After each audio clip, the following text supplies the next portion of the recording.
So JNE open with the Azir ban, targeting Goong already. You mentioned that he picks up the gold, and it's weird to allocate gold to Goong when you've got Duke on the lineup, when you've got Okyu on the lineup too. Pure out-and-out carries. Duke, the MVP of spring season. Okyu, as you mentioned, been consistent, hasn't been dying as much, actually has the lowest percentage of team deaths on his team, but the ban from NaJin isn't surprising. JNE have multiple members that can really use this Lulu, and it's the start of those poke comps that we talk about with that really good wave clear. Yeah, absolutely it is. Surprises me that NaJin would ban Twisted Fate on the red side, considering that Goong is a TF player himself. Braum will be banned, so that is not going to be a first pick here for JNE. Could be going for that early Elise, definitely a possibility. Again, that Azir is one of Goong's better champions these days, and Victor will be taken out, a favorite of GBM. So 3 bans towards GBM, of course. Trace can play the Lulu top, but GBM's KDA on the Lulu, massive. 3-0, 19 KDA. One of the reasons they ban away the Twisted Fate is, although he doesn't develop into a carry player on the Twisted Fate, teleport Twisted Fate can win games through rotations. And while NaJin's been more on point, specifically Duke has actually upped his teleport game towards the end of the season. This does leave up Kalista, and that's tricky, even for someone like Pilot, who might not be the A+ tier Kalista player, but Kalista's been doing a lot of winning. He's fine on Kalista. JNE has played a lot of Kalista this year. It's actually a pick that gets surprisingly through frequently on JNE's side. In the early Kalista days, Pilot and Captain Jack were both sharing Kalista duties, and they did manage to do some good work. And there's Fiora instantly locked in alongside the Elise. And we do not know for sure whether this will be top lane or mid lane Fiora. We're going to guess top lane. That sounds like a Duke champion. And we talked about Fiora in game, but these were our theoretical picks for the grand final. We did see the Gangplank. We might see it here, but we definitely did not see the Fiora. Only so far Acorn has really broke this out in a massive way. And what a way he did in the China finals. Yeah, he did. Well, he had one good game, one not so good game. The good game was just amazing. It was. Specifically the 1v4 dive into the enemy base. Like, we don't really know much about the limits of Fiora, and they seem to be pretty lax because she can do a lot of interesting things. Yeah, definitely. So the Rek'Sai is available. Do you go ahead and take that right now? One of Chaser's favorite junglers this season. I think you do grab that. And they're going to take away the Kennen. So basically they're trying to take away NaJin's ability to play bully laners. Now, will this mean that Okyu switches it up to the Ashe? Yeah, Okyu's rise was on the likes of the Lucian Kennen, the real lane-dominating viewer, strongest dueling and poking support with a very strong laning champion in Lucian. Now this time, the shoe's on the other foot. Kalista Kennen is actually a super strong 2v2, and then of course you have the ability to throw Kennen into the fight, so it can do a lot of things, can initiate and then be peeled back. A lot of utility there, and looking like a risky Ashe pick already, but just with how the meta's been in Korea, Ashe has been such a high priority, and Okyu showed a carry Ashe performance, and then a really questionable Ashe performance the last time we saw him play. Yeah, we did. Well, NaJin, at the very least, with that Ashe, can set up picks with Fiora and Elise, so we could see a good pick composition coming here from NaJin. Now, we don't know whether that Fiora is a mid lane or a top lane. Remember that in Korean solo queue, a lot of these mid and tops have both been playing Gangplank and Fiora, so that could be flexed here. On the red side, having a flexible champion so strong because now JNE have to blind pick these solo lanes. They don't really have a lot of information. They're going to expect the top lane Fiora because it's Duke, right? Because he is a carry top lane player, and that's why we've seen it so far in competitive, but there definitely is the potential for both. As we mentioned the Malphite, very good laning option, you'd have to think, and teamfight option with the attack speed, so against both Ashe and, of course, Fiora. And, of course, the Malphite Yasuo combination used by the Ku Tigers, but remember that GBM has been a Yasuo player even when it was a pocket pick outside of the meta, and they've got a lot of strong crowd control here. Problem is, not a whole lot of damage outside of that Yasuo. I think the Diana a better choice. I think the Diana's a better choice as well. The Malphite makes so much sense on so many levels. Tank, role player, excellent being denied laners. Okay, let's just lock in the Gangplank. That's right. I had a chat with GBM beforehand. He said that he was ready to play GP today, and that's exactly what's going to happen, apparently. Now, the Echo. Will there be a mid lane Echo for Goong? Goong, as the meta rolls back around in favor of Assassins, remember, we haven't seen those LeBlanc buffs yet on the tournament realm. We haven't seen those Zed buffs, but frankly, NaJin is a team that if they can get through this gauntlet, actually is very well suited for the World Championship with those buffs in mind. Lysandra could be another great pick setup to feed Duke's Fiora. Gotta say, I have a big smile on my face. These are the sort of picks we were talking about while we were waiting for the grand finals to come out. We're like, okay, Fiora and Gangplank going to be severely in the meta. Fiora and Gangplank already both locked in. The Malphite's developed as a career-specific champion. And the LeBlanc, this is a goon standby. Didn't get a lot of work done, did Nagne in the Champions final. So it's a risk certainly to pick it up, but they're looking for assassination potential in the mid lane. That's right, so the LeBlanc coming back right now. For Goong, always been one of his better champions. What can he do with it here tonight will be the question. This is a pick comp through and through. Fighting 5v5 with this will be quite tricky for NaJin. They lack a lot of AoE and they have some very squishy champions. Jin on the other hand, tons of AoE damage, depending on the itemization of Pilot, but that Malphite engage, the Cannon Barrage, the Slicing Maelstrom, everything going to come through. So pick versus 5v5 will be our matchups tonight. You know, Fiora's come back into the meta, and the big thing you can say about the Fiora pick is she's really empowered by a couple of things. Of course, the rework making her so much stronger, so much more reliable, but she needs initiation from someone. She's a top laner who can't really get into the backline without a bit of help. Suddenly, Elise, Ashe, LeBlanc, Alistar, all of them can initiate, all of them have hard CC. A lot of tools to help Duke really boss around a fight. I'm very curious how this Fiora Malphite top lane matchup's going to go, taking one of the safest top laners, even though he does have some problems CSing sometimes in the laning phase. And this is going to be a trick for sure. Duke is really going to be relied on to carry this game, and should see a lot of movement on the map, a lot of roaming here. And GBM on that mid gangplank. First one we are seeing in Korean League of Legends. And we are going to get into the game right now. Game 1, NaJin versus Jin.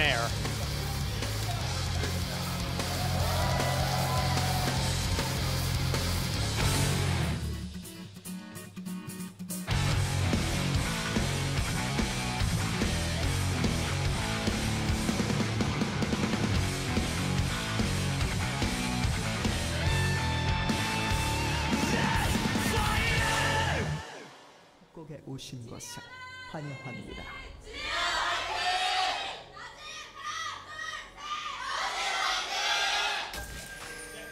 Welcome to Summoner's Rift, Game 1. The first stage here in the Korean Gauntlet.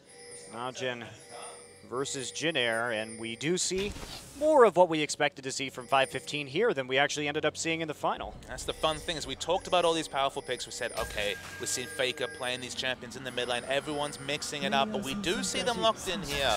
So a lot of data points on really what does these Gangplank mid lane matchups looking? Because remember, blind pick Gangplank mid, so LeBlanc is the answer.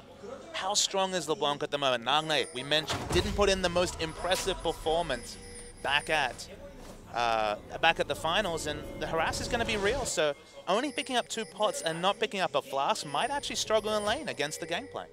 And we'll see how he ends up doing. Of course, he won't have the same problem with the Azir trying to get into the back line that he did, Nagne did rather, with the LeBlanc against Faker. And it's a TP GP too, TP GP. Now, you think about teleport Gangplank, and of course what we usually see, because we've seen the likes of Soaz playing it in the top lane, the teleport impact, the immediate impact is minimal, because of course his real CC threat is the ultimate that's already a global, but it allows him to get through a tough laning phase. So this is a super defensive build. Consider this, going for Flask and Potions and teleport. He's just looking to get through the laning phase, but with the Q harass, the targeted harass onto LeBlanc, there's no guarantee that LeBlanc might actually have some trading issues with the Gangplank in mid. Very interesting for sure. We will see standard lanes in this game. Kennen and Kalista looking for some possible early kills. We'll see how things can go for them down there. I'm a bit concerned that NaJin is picking so defensively for OQ these days, considering that nice trade right there with his passive, getting some true damage down on the distortion in, but just considering that NaJin's identity has been a lot of OQ wins lane, NaJin wins game. The lack of illusion in the last couple of weeks has been a bit of a head scratcher, but the Ashe priority, remember, out of nowhere, there was no patch note that really screamed bring Ashe in. Of course, Ashe made weaker after her rework with a couple of nerfs, but still only now do we see the Ashe coming? Again, with the Fiora, I don't mind moving that initiation. The priority on initiation to AD carry seems to be the big utility factor, because of course, it's Ashe's utility that really seems to open the picks.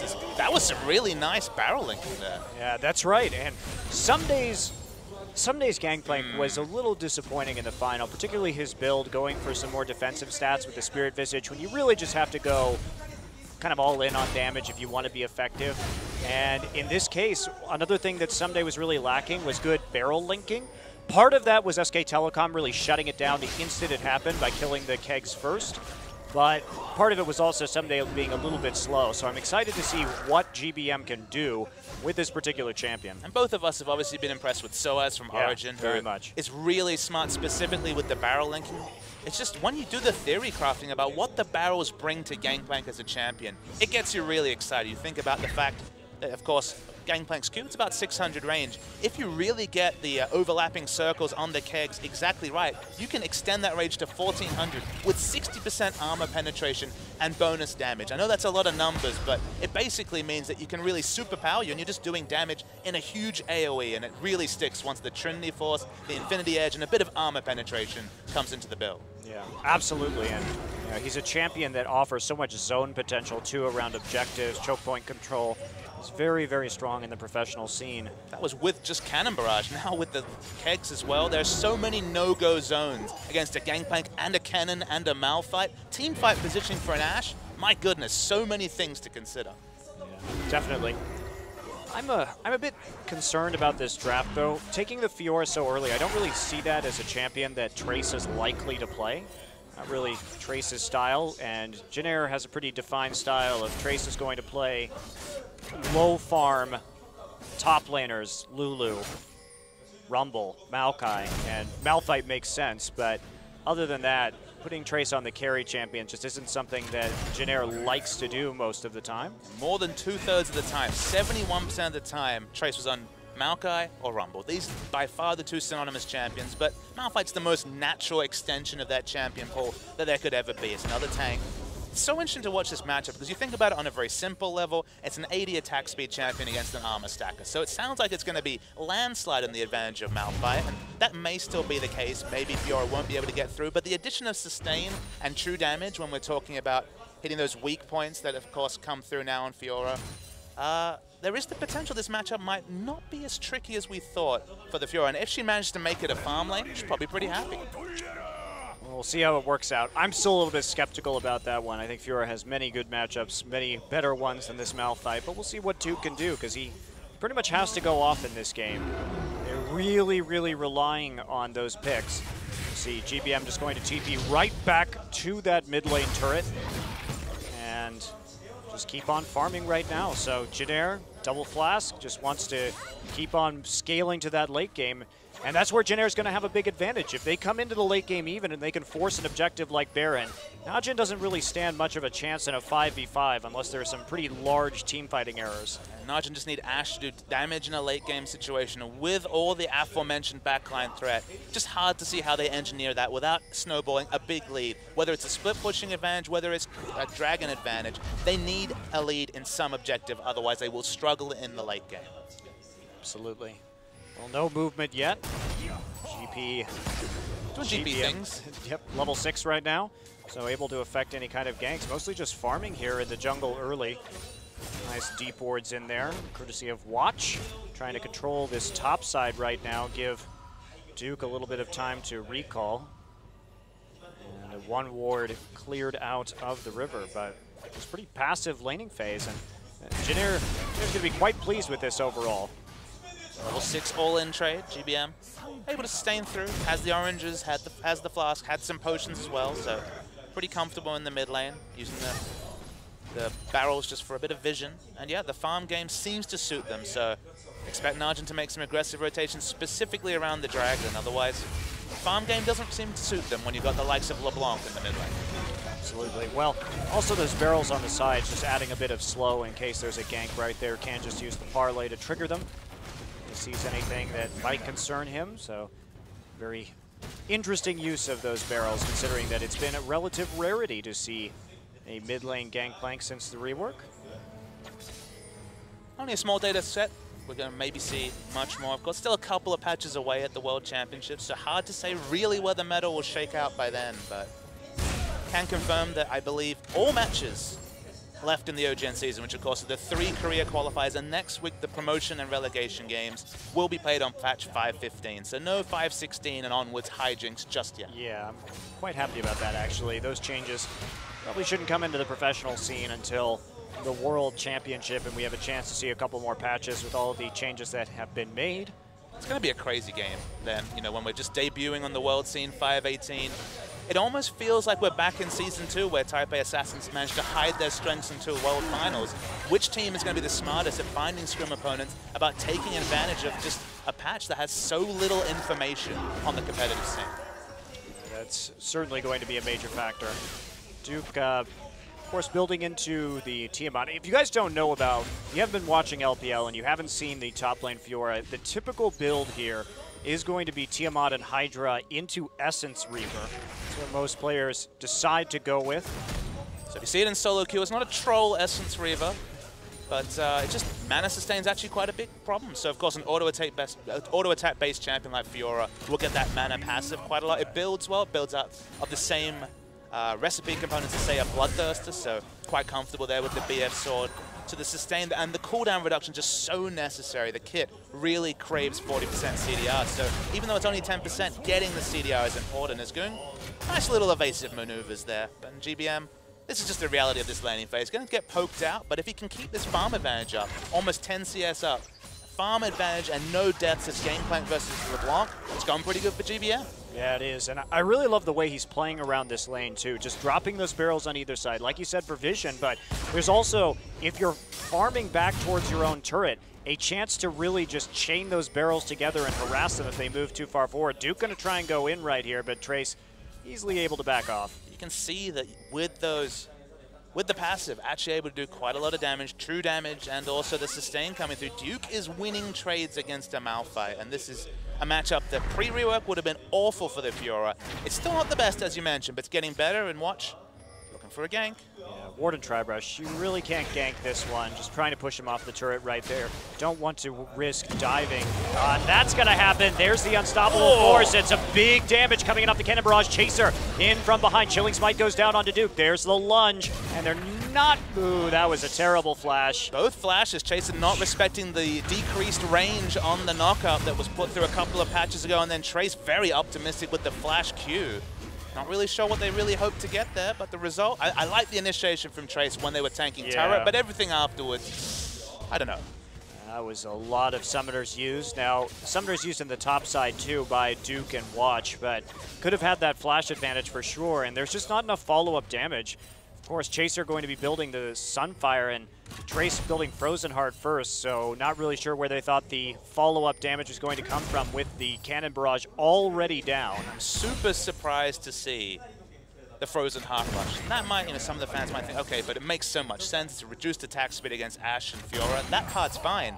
You need health to deal with this true damage. Remember, he was already struggling in trades. The true damage will be a factor. And just picking up the Barmy Cinder for a bit of AoE wave clear, getting the health, maybe even just bit up the Ruby Crystal and armor, I feel like was a better pickup than just really rushing this Frozen Heart, because it doesn't give you that increased health pool, which of course synergizes with the Malphite passive, and it just feels like Sunfire is the go-to rush on Malphite. Yeah, I have to agree with you on that one. Just considering that lane matchup against Fiora, considering that the true damage is countered pretty much only by flat HP, so you can't really do much more than that. Meanwhile, on the bottom side of the map, Pilot and Che going surprisingly even. OQ going for an Avarice Blade, so trying to scale up right here, but there's been no plays on the bottom side of the map yet. Chaser surprisingly passive, and here we go. Trace going to go in. There we go. Repel on top of him, and now he's going to wish he had that flash, and there's the grand challenge. Goodbye, Trace. First blood to watch. Doesn't have flash, doesn't have health. Ultimate just comes off cooldown. Trace didn't cover himself in glory with that move, but Jinna, being proactive at least, looking to start this dragon, full information over to NaJin that this has been started. Well, that's the thing, though, is that the dragons here are not really going to be a feasible option with NaJin's composition unless they get a pick first. And frankly, I'm pretty sure they'd rather have that gold onto Duke and the solo turret gold onto Duke, too, because that's what they need right now. They need to be split pushing with the Fiora more than anything. They're going to get it. I think there will be an item cap where mFire can shrug off the Fiora all-in. I'm not 100% on that. Again, I don't have a lot of data points. But to me, there should eventually be a point, maybe Sunfire, Frozen Heart, and another health item where mFire can go toe-to-toe. But for now, the split pushing for Duke is going to be super effective. Definitely is. So blue buff taken by NaJin, just going in there and stealing it away for Goong. Lots of wards in the blue buff jungle from Jin Air, though. And so we'll see if they actually will try and trade that in a little bit. You see the nice attempt at a trade, but a little bit late there on the distortion.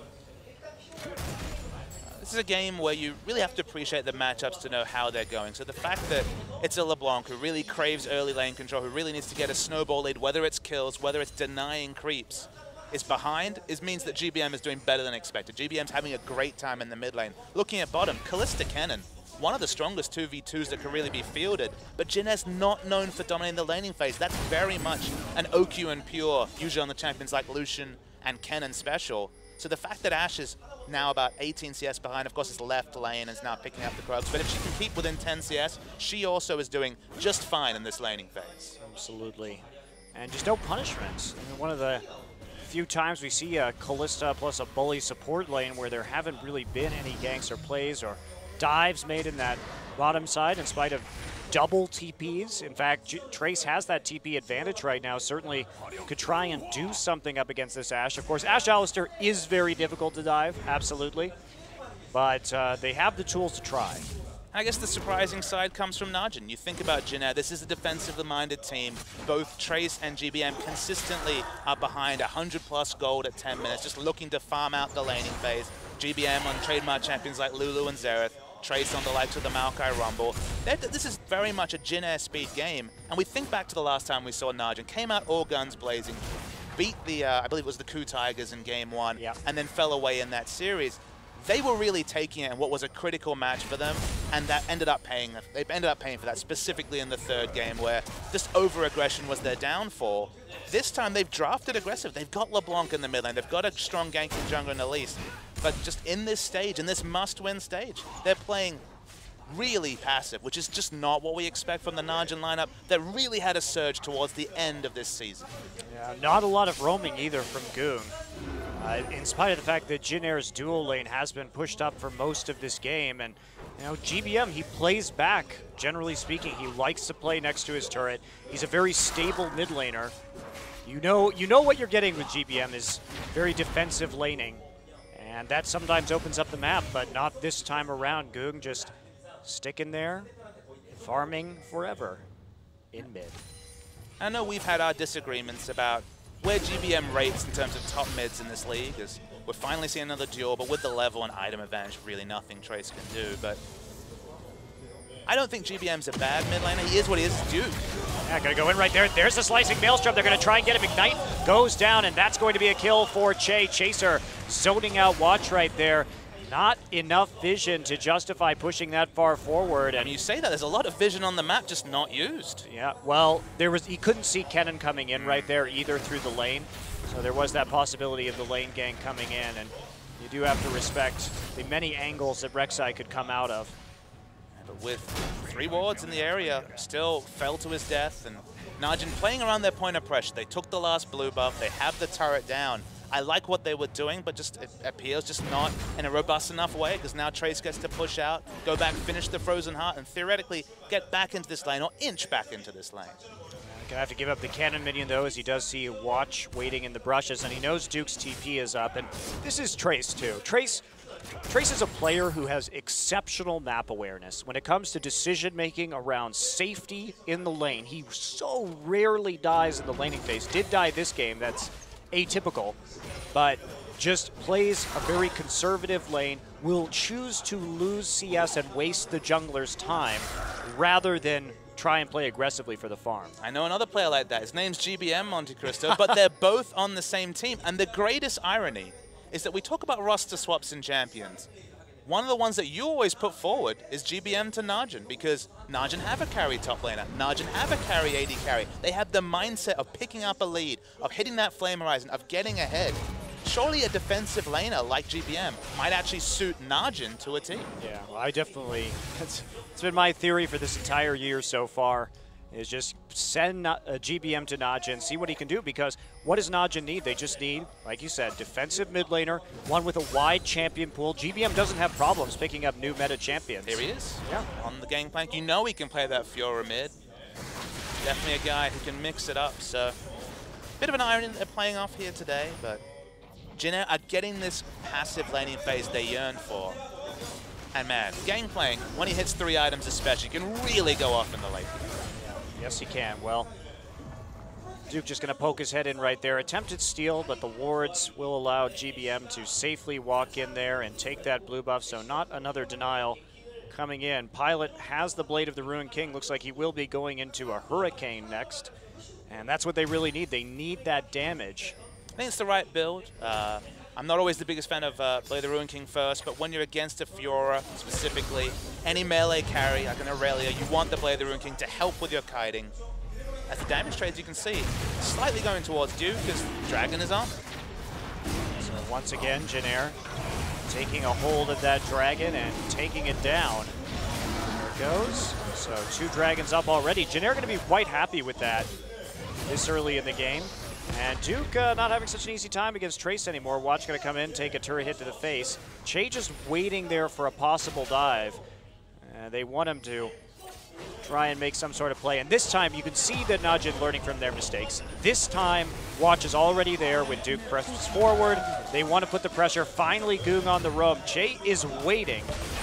Gonna be seen. There we go. Gonna come in. There's a slicing maelstrom. Oh boy, what a bad dive. Duke may pick up 1, but here comes GBM with the TP. And are they going to finish off this kill? Trace on the run right now. GBM coming around the side. There we go. Flash, and the brutal strikes will finish it. Goong looking for the Malphite. Remember, Trace doesn't have any kind of MR, so this could be painful, and it will be quite painful. Doesn't have any health either, so not the magic resist level, not enough. Still was an overdive from NaJin. Specifically, Goon needed to be leading with a ward. Didn't have one. Actually did, has a warding totem, so didn't lead with a ward. Didn't see Kennen until it was too late. Real big misfire, and GBM's going to punish it with the mid lane tower. We already saw the bot lane turret go down as well.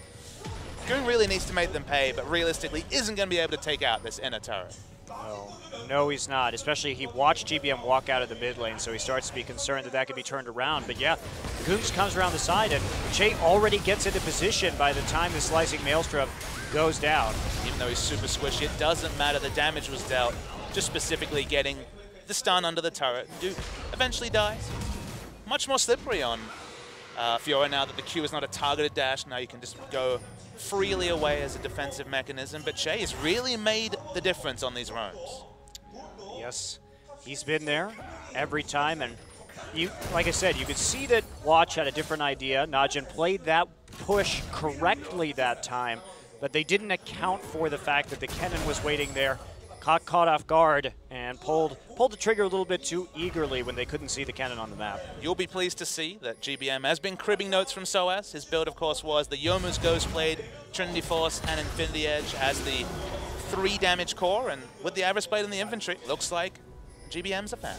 Yeah, we'll see which one he goes for first, though. He could just be using that. Oh, wow, nice dodge there. On the chains, Goom getting a little bit of damage down.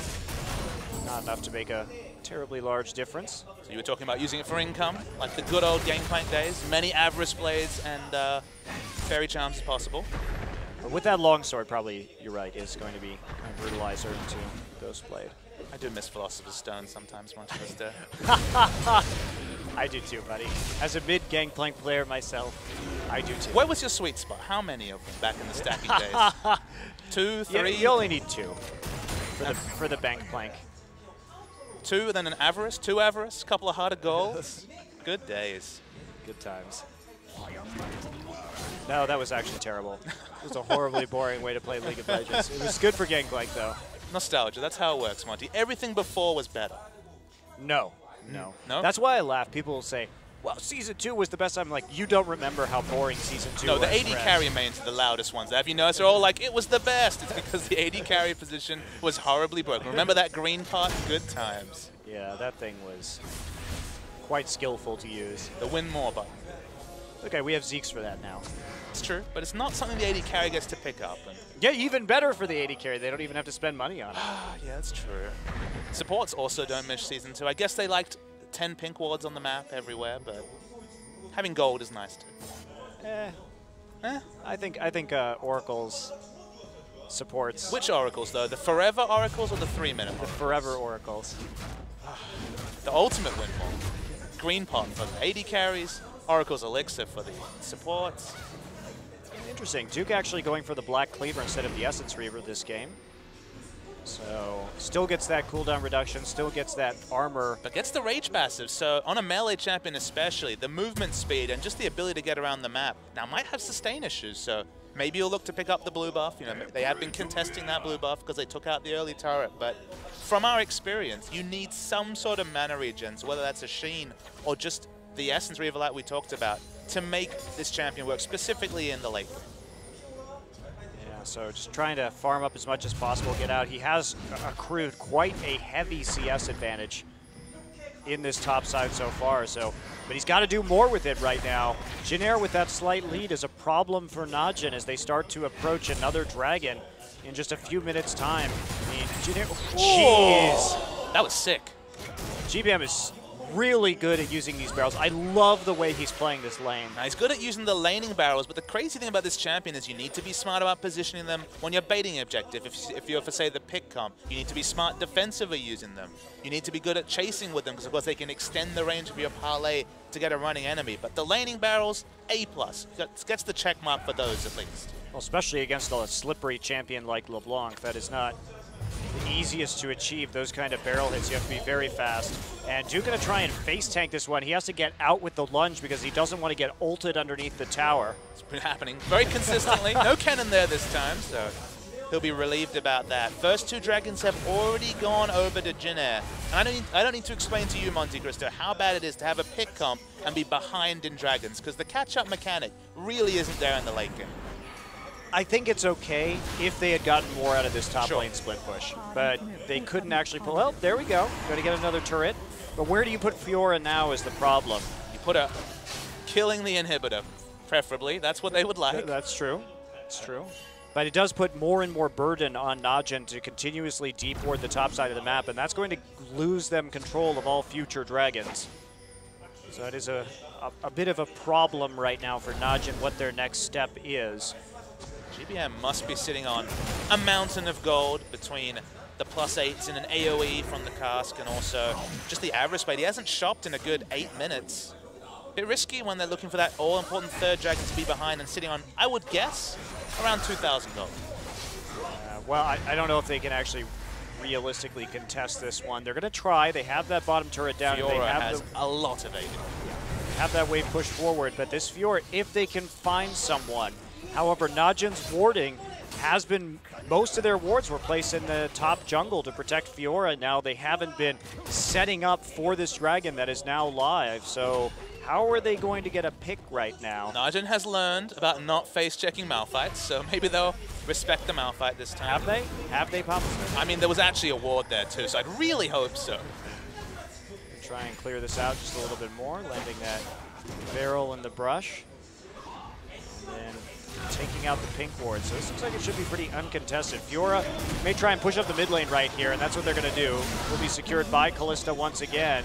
Pure running choke defense right now, and they're just going to rush up the middle. So NaJin responding with some more gold for themselves, but it's only a less than 1K actually lead. I mean, a lot of that's on Gangplank though, of course, with the +8 from the Q and also the average space, getting 10 gold more. And remember, what does a range minion give, like 16 or 18 gold? That's, what, 60 to 70% bonus gold every minion? That's pretty huge. 18 gold right now for those ranged minions. So 25 for a melee, and that Infinity Edge is finished right now, 100%. Well, we'll see what he wants to finish first. Waiting for him to go back. We know he's sitting on a mountain. Waiting for it. He's waiting for it. May have been close. There we go. Quite have the money for it. That is a lot of items. That is a lot of items for 330 minutes. He only needs the Yoma's gold. That's only 500 gold on top for the 3-item build. Finished at what, 30 minutes conservatively? Assassinate the Gangplank, or a lot of damage coming your way for NaJin?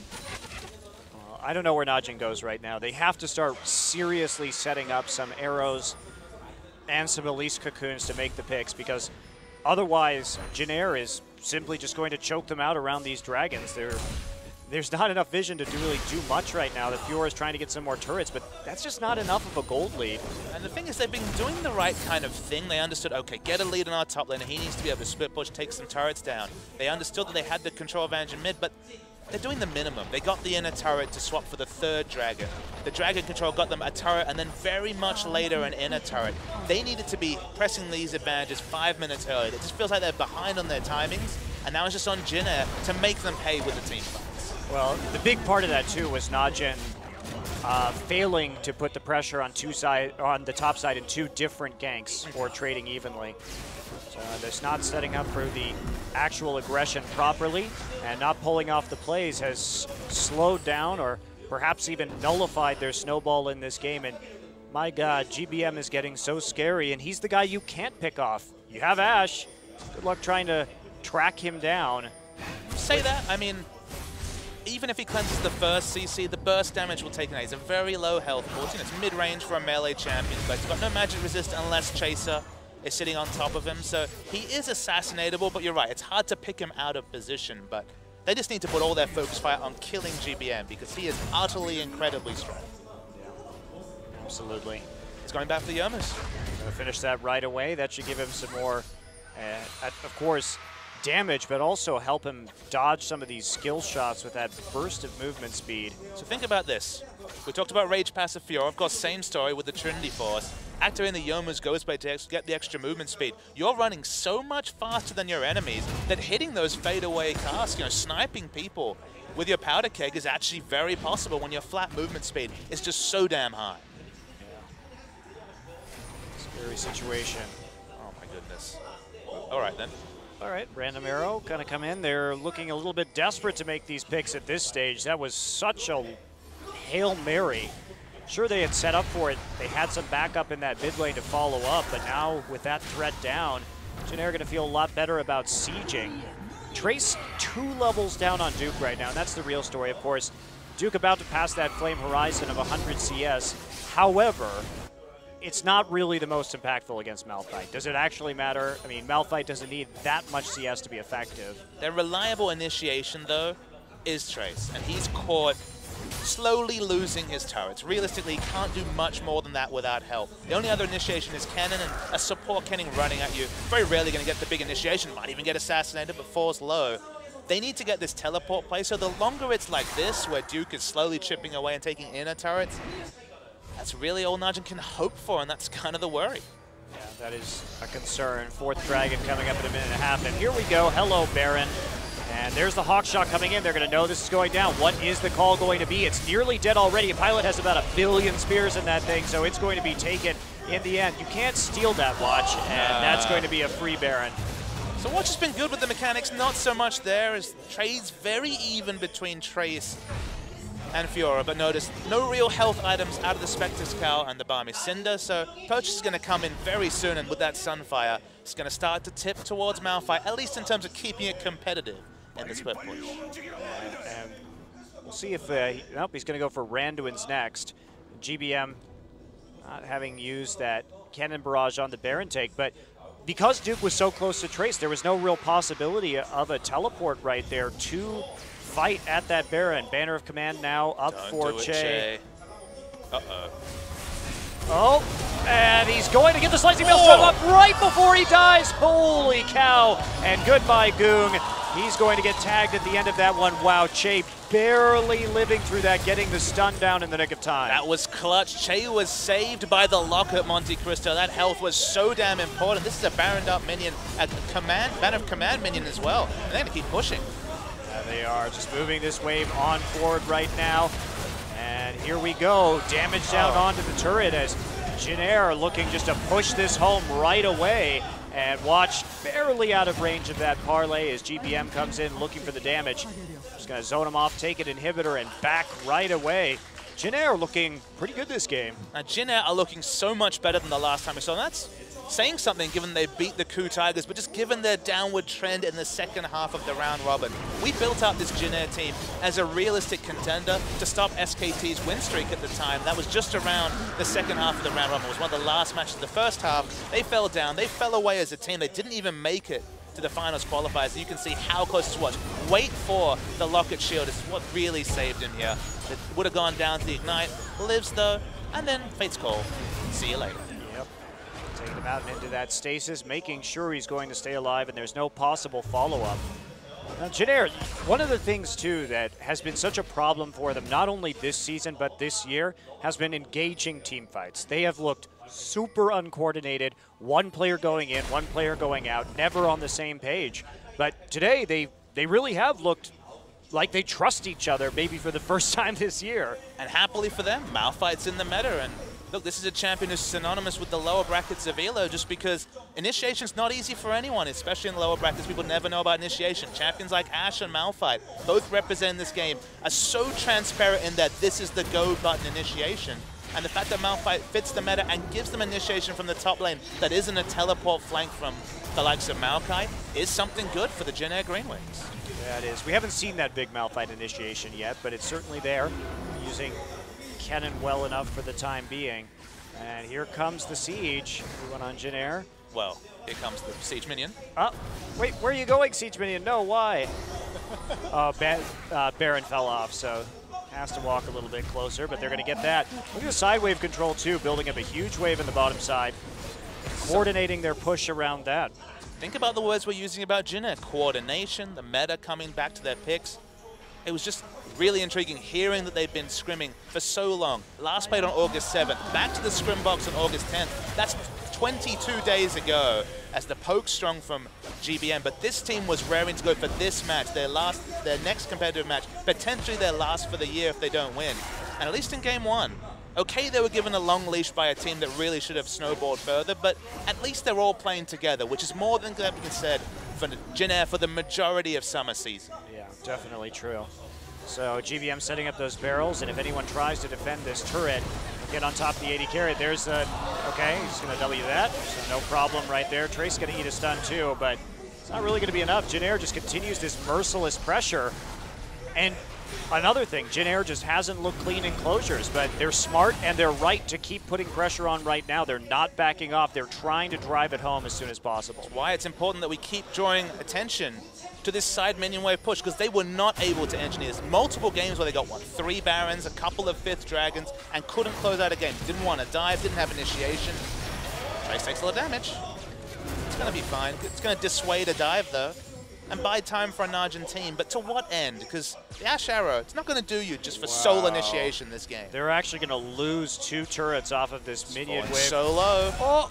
Oh, 100 HP left, so going to clear it out in the nick of time, but that's very low-hanging fruit for another push in the bottom side in just a few minutes. And I mean, Dragon's going to be up sooner rather than later, and that'll be number 5 here. So Jin Air, a bit of a cakewalk, honestly, in this game. There wasn't very much resistance from NaJin. Which is strange, because they are the ones that picked the proactive comp. They're the one with Elise LeBlanc, which is pretty much the go button for make picks happen in the mid lane or around the mid lane, because Goon could roam. He just never roamed. He felt anchored to the mid lane, despite the fact that he was against the ultimate passive laner in Gangplank, who, you know, has to queue and use his mana for lane control on the enemy, but he doesn't want to. He wants to use all that mana to get the +8, to blow up the kegs. Got through the laning phase, even in CS or down by 10, which doesn't matter. And of course, an even laning phase when you're getting 60% more gold for every minion means that at this point, you've got all the items. Well, we're just probably going to wait it out here for another Dragon. They're going to try and push up that minion wave as best they can in the bottom side to at least threaten that turret while simultaneously going for the 5th and final Dragon stack. Jin Air needs to make sure they... Jeez. He's got a Randuin's and a Thornmail, by the way.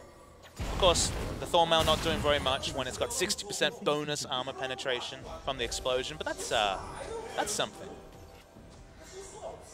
I'm very impressed with his Gangplank play. He really seems to know what he wants to do on this champion. The team is playing very well around it too. Speaking of playing very well, they've made a really aggressive rotation into top. All the pings have come. We see people coming back, but this turret's so low, it's going down. Nobody there to actually save it. They got too concerned with trying to control mid with the Baron spawning in 30 seconds. And they're going to go, I don't know if you should commit to this inhibitor right now. Yeah, just back off. There's the hop away from the arrow. Pretty casual. Yeah, OQ has yet to actually really hit one. He hit one onto Gangplank, but that didn't matter. And they're happy to back away. Look, they could probably pick a fight. Chase gets hit on the back end, but Jin Air got the objective they wanted. They're backing away. 4 dragons in the pocket, the next one in 45 seconds. Why bite off more than you can chew? They're in prime position for the Baron and the 5th dragon, and that's scary for NaJin. So, they're going to try and set up a pick right here. Going to eat a Spider, bursting the Banshee's Veil onto Trace. They're trying to bait off the big keg play. Trace will just, or Chaser rather, will go ahead and recall. Has that Void Rush. Malphite's looking for a flash ult. For the particular way to get that, that's why they're waiting so long. As anyone face checks, they will die to the instant explosion from Gangplank to Malphite. But smartly, NaJin realize there's no win conditions over there, so just don't go in that brush. Yep, and look at this. I mean, Jin Air just waits, gets the Void Rush. Why not just walk back into the inhibitors? You got 2 open right now. I mean, honestly, you'll trade a Baron for that every time you see this. Oh, they should just take the inhibitors, actually. This feels like old Jin Air. Potentially a mistake. There's the cannon barrage going down. They want this fight. GBM now back up. Pure going to knock him out. Are they going to take this? And he steals it with the barrels. 1,100 damage on that barrel. Puts it out of smite range. And there we go. Everyone from Jin Air piling in. Duke the first to die. And this will likely be the game for Jin Air. The barrel mechanics are real. Remember, the bonus damage, the 200 bonus, that doesn't even apply because it's only to champions. That's just from all the AD that Gangplank was able to pick up. And now everyone's a free kill as they try and get away to what is now assuredly a Jin Air victory. Yeah, they have the Baron, they have the giant minion wave, and Jin Air looking quite ready for this match. Getting some very powerful picks, it has to be said, in Kalista and Rek'Sai, picks that they probably shouldn't be allowed to get in the next game. But when all is said and done, oh my. Well, this is Gangplank. This is what happens when you get a free farm lane. He didn't think LeBlanc would be that matchup, but GBM proved it was, and GG to Jin Air. Wow, nicely done by Jin Air. Really clean shot calling in that game. I got a little bit nervous about that Baron. I think they could have just taken the inhibitors and called it a day, but they come back, steal the Baron with those barrels, and you know, like I said, once you have enough damage, he can actually just do more damage than Smite, so just go for it, I guess. We saw GBM with the finger cannon on the stream, shooting away NaJin's hopes in game 1. What I'll say about Jin Air, Chaser didn't carry in the early game. NaJin's lack of decisive play really did. So if Jin Air gets punished in the early game, maybe they can't round out such an easy win. Because honestly, they got so much extra rope, and NaJin, they just hung for it. Yeah. Well, NaJin, I think we should see those lane bullies come back out. I like the Fiora pick, but NaJin just didn't play it around it particularly well. I mean, LeBlanc, that's a bully, but this bully was very muted in the mid lane. It looked like GBM really knew the matchup too, so interesting debut here for Jin Air. We'll see how far they can go in this best of 5, and we'll see how deep their barrel of tricks runs, because they've got to have more than this if they want to close it out against NaJin, because we know NaJin has more on offer. I want to see the lane dominance, like you said, be proactive, because they picked proactive champions, didn't have a proactive identity, and kind of watched Jin Air outscale them. Absolutely. Well, here's game 1 in the books for the best of 5. Jin Air takes it, and we'll be back with game 2 in just a few minutes.